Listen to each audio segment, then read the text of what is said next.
Đêm qua ta mơ chăn gối hiền hòa, trầm thoáng hương đưa ngày đó mặn mà. Người còn bên ta, tình còn bao la, tình còn bao la. Okay. Perhaps the same, both doctor. One day he was visited by a mother who had a very sick child. The child was with fever, very high fever. And then he gave him something, and the child also went to see Amitabha Buddha immediately afterwards. So the parents came and, I'll say, make trouble for this bush doctor. The doctor didn't believe it and went back to the house of the child and verified it himself. So he just took a look at the child who lay there stiff and cold, and then he touched him and he said, "What? How do you still blame me? You told me that the child needed some medicine for fever and he was very hot, now he's cold like this."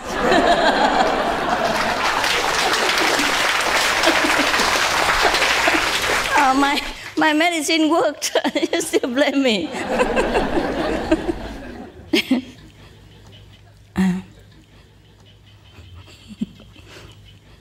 Okay, and there was another doctor. Perhaps in another place. Let's not make too much bad name for one, okay? Okay, suppose this one is another bush doctor in another province. He always boasted of his ability to cure any kind of sickness. So one day, a very old person came suddenly to his house and asked him, "I thought you always say that you are very good and you are always very able to cure people. So how many patients have you healed already?" And the doctor said, "Whoever comes to me, I just cure him. No problem. Whoever comes, he's cured. He's healed." Yeah. And then the old person frowned his eyebrows together and said, "You have forgotten something." The doctor said, "What?" The old man said, "Last time, you prescribed something for my grandson, and you promised us that take this medicine for 1 year, and then he will be cured. After he took it only for 1 month, he died already. So you have forgotten. Huh? How do you explain this?" So the bush doctor said, You see? He's a very stubborn patient. I told him to take for 1 year, and he took only for 1 month.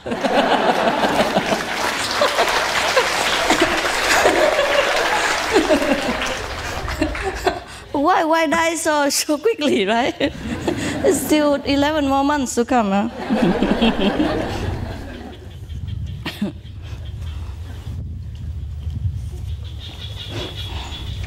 So, there was another doctor, perhaps somewhere else, okay?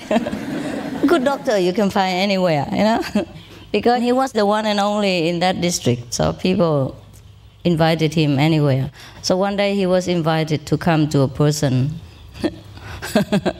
who happened to shoot himself accidentally with an arrow while he was practicing archery, and he shot himself in his own leg.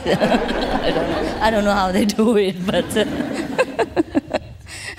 and then he went to the doctor, and the doctor, okay, the arrow, went deep inside, and half stuck out and half was in the flesh. So the doctor came, took a knife, cut the outside half, and then went home.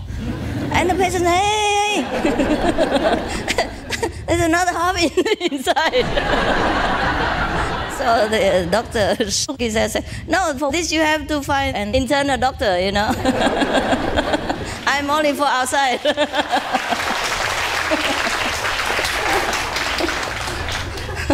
How you call this? How do you call the doctor who only takes care of the outside things? Yes, I'm only a general doctor. You have to find an internist, huh? Internist, huh? It's cute. You have to go to 2 doctors.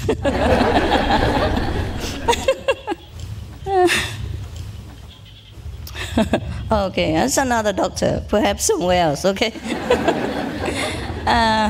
Don't know how he prescribed the medicine, but after the patient took it, he went to see St. Peter.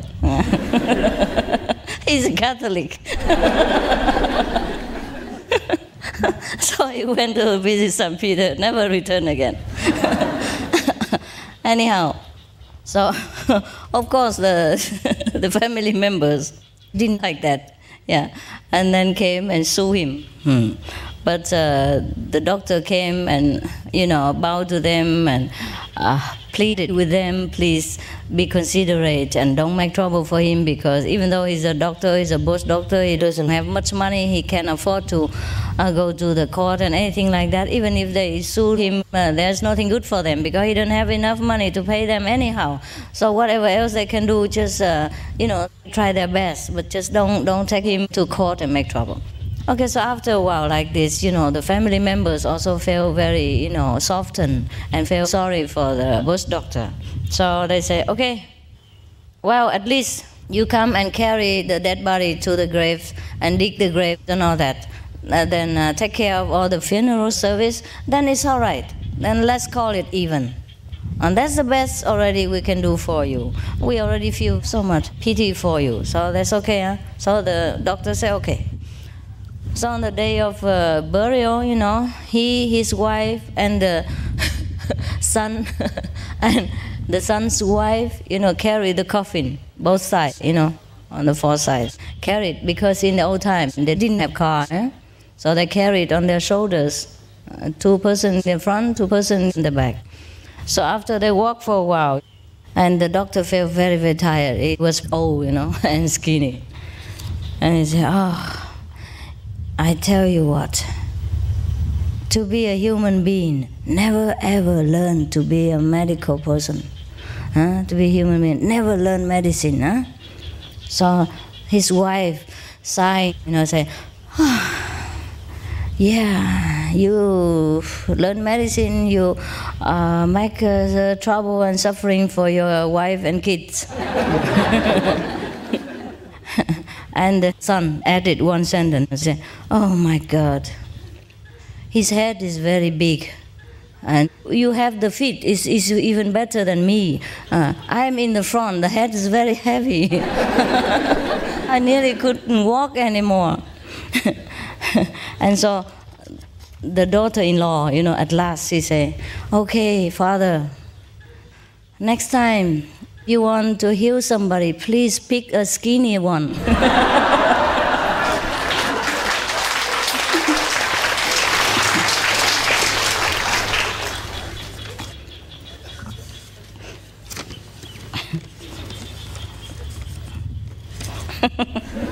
Okay, now we go to another one. We don't talk bad about doctors anymore. We talk bad about somebody else. There was a person. In Vietnam or in China, they have a person like priest in the Catholic Church, to go to the funeral service, and read prayers and things like that for the people, to pray for the people. People like that. But this person happened to be illiterate. So he didn't know much about how to write many things. So when he came in, he had to prepare a speech to talk for the dead. And you have to insert the dead people's name in it. Like, oh, so-and-so, Mr. X, Mr. Epsilon have died today, and please, all the hosts of heaven take him. And he has been a good boy, or things like that, yeah? So anyhow, this person was illiterate, and he couldn't write down the name. And the dead person happened to be Mr. Round, Round? Yeah. Mr. I'll say William Round. So he didn't know how to write round. So he said, oh, never mind. He just put a round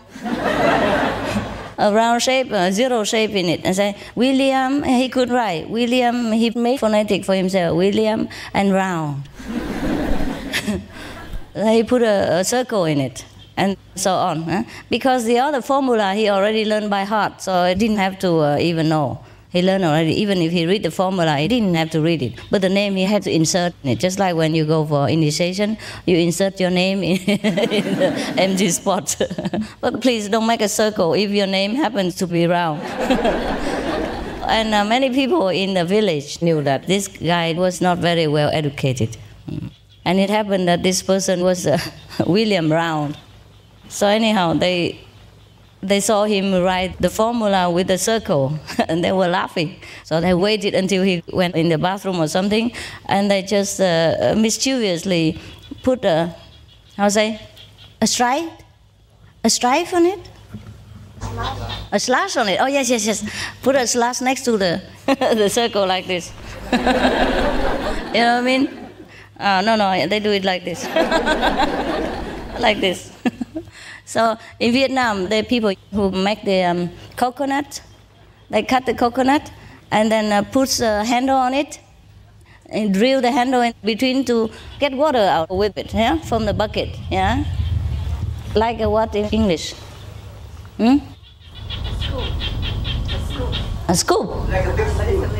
Big scoop, huh? Ladle. Ladle, huh? Okay.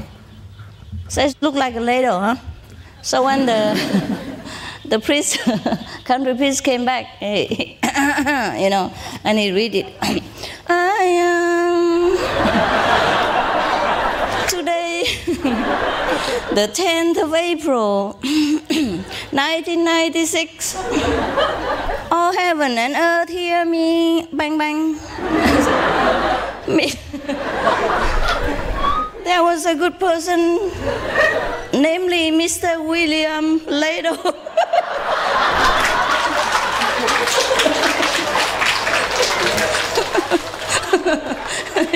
Because now it's like a ladle.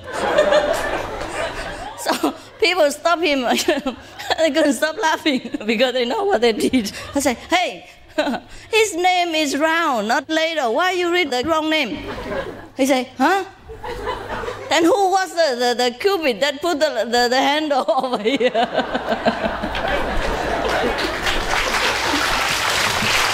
Okay.